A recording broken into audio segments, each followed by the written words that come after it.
Could Samsung be planning to surprise everyone by launching a cheaper foldable phone alongside its premium model this July?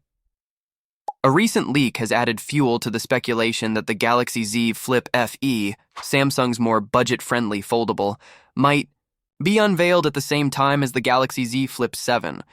If this rumor turns out to be accurate, the upcoming Unpacked event could end up being far more exciting than anyone expected. Until now, the general belief was that Samsung would delay the launch of a fan edition for its foldables, just like it usually does with the Galaxy S series. Typically, fan edition models come out months after the main release to avoid hurting sales of the premium versions. That strategy has worked in the past, helping Samsung cater to both high-end and more cost-conscious customers without overlap. But things might be changing. Tech tipster Max Jambor recently shared that Samsung is producing the Z Flip FE alongside the Z Flip 7 and Z Fold 7. This is a strong hint that the more affordable foldable may launch at the same time as its more expensive siblings. If these models are being built together, it's very likely that they're being prepared for a joint release. Another sign pointing to an earlier launch is that demo units of these foldables have already entered production. This step usually means that Samsung is getting ready to stock retail stores shortly after the launch. So, if this leak holds true, we might actually see the Z Flip FE in stores as early as July, something that wasn't expected until later this year. As of now, Samsung hasn't officially confirmed any of this. The rumored Unpacked event in early July is still unannounced, but leaks have been piling up. And with the launch date potentially so close, more solid details should be coming very soon. What we've heard about the Z Flip FE suggests it will be a slightly toned-down version of the Galaxy Z Flip 6. The name might still be up in the air, whether it ends up being called Z Flip FE, Z Flip 7 FE, or something completely different, but the idea remains the same. It's expected to offer the same clamshell folding experience, just with fewer high-end features to bring the price down. The exact pricing is still unknown, but it's reasonable to expect that the FE version will cost at least a couple $100 less than the Z Flip 7. That would make it one of the cheapest foldable phones available, especially when compared to offerings from other brands. In terms of competition, Samsung doesn't have many rivals in this category. The only real alternative is the more affordable version of the Motorola Razr, which also targets buyers who want a foldable phone without breaking the bank. But aside from that, Samsung might have the lower-priced foldable market all to itself if this device launches soon. Despite being a budget-friendly model, the Z Flip FE is still expected to have a solid processor. Samsung usually equips its fan edition phones with relatively recent chipsets, so it's likely that performance will still be smooth enough for everyday tasks, apps, and even some gaming. That means the phone could offer a strong mix of price and performance, especially for those curious about foldables but hesitant to spend a lot. If Samsung really does release the Z Flip FE in July, it would show a big shift in how the company views foldable phones. Instead of limiting them to premium buyers, Samsung seems ready to open up the foldable experience to a wider audience. So, would you consider buying a foldable phone if it were more affordable, but still offered good performance and design? Let us know what you think in the comments. If you found this video helpful, make sure to give it a thumbs up and subscribe to our channel for more updates, leaks, and tech news. Imagine waking up one day to find that Apple has quietly ditched Qualcomm, the company behind the 5G modem in almost every iPhone for the past 5 years. Sounds impossible, right? Well, it is happening, and Apple's new C1 5G modem chip is about to change everything. But here's the catch. It is not all sunshine and rainbows. In fact, some users might feel left behind. The iPhone 16 is officially the first iPhone to feature Apple's in-house C1 5G modem chip. This is not just a new component. It is Apple's boldest move to break free from Qualcomm's grip. Why does this matter? Because Apple is not just making phones anymore. It is building an ecosystem where every single chip, from the processor to the modem, is under its control. But here is where things get interesting. The C1 does not support wave signals. Yes, you heard that right. The super-fast, futuristic 5G signal everyone was hyping up? Gone. Or at least for now. But before you panic, here is the truth. Most users rarely encounter wave in the real world. It is like having a Ferrari, but only being allowed to drive it in a few select neighborhoods. So, does it really matter? Let's break it down.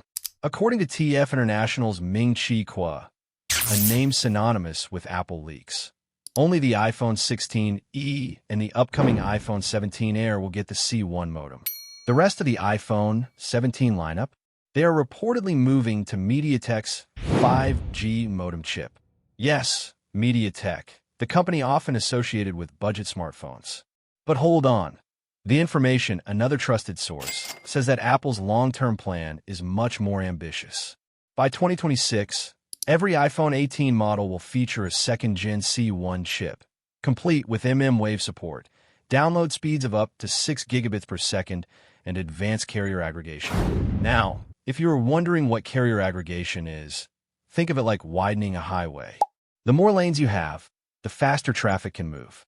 In this case, Apple's C1 chip can combine multiple 5G bands, ensuring blazing fast speeds without relying on mmWave.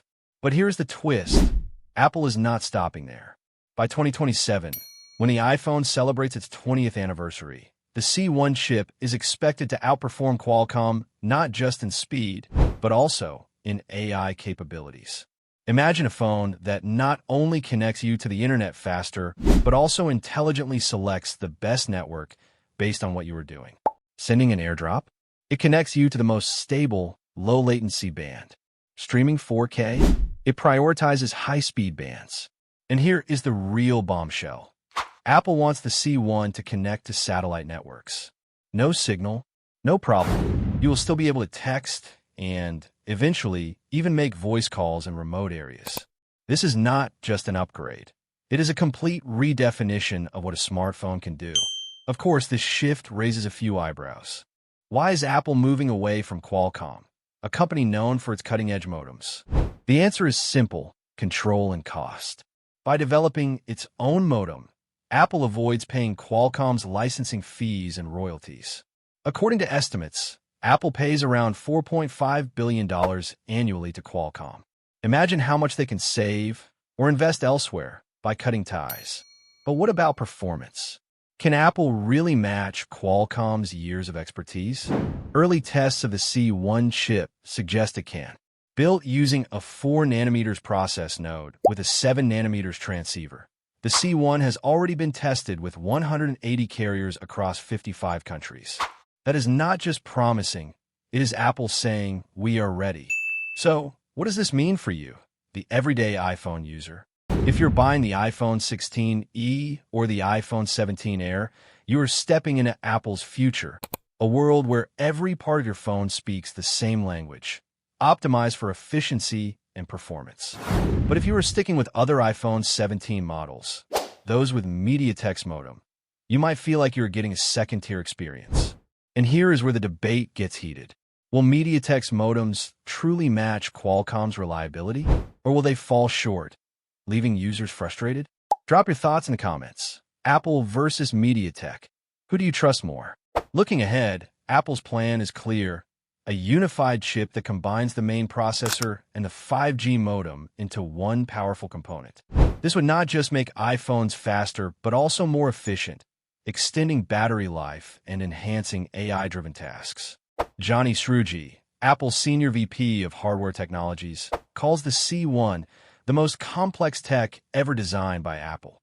And coming from the company that gave us the M1 and M2 chips, that is saying something. But here is the final curveball. What if this is just the beginning?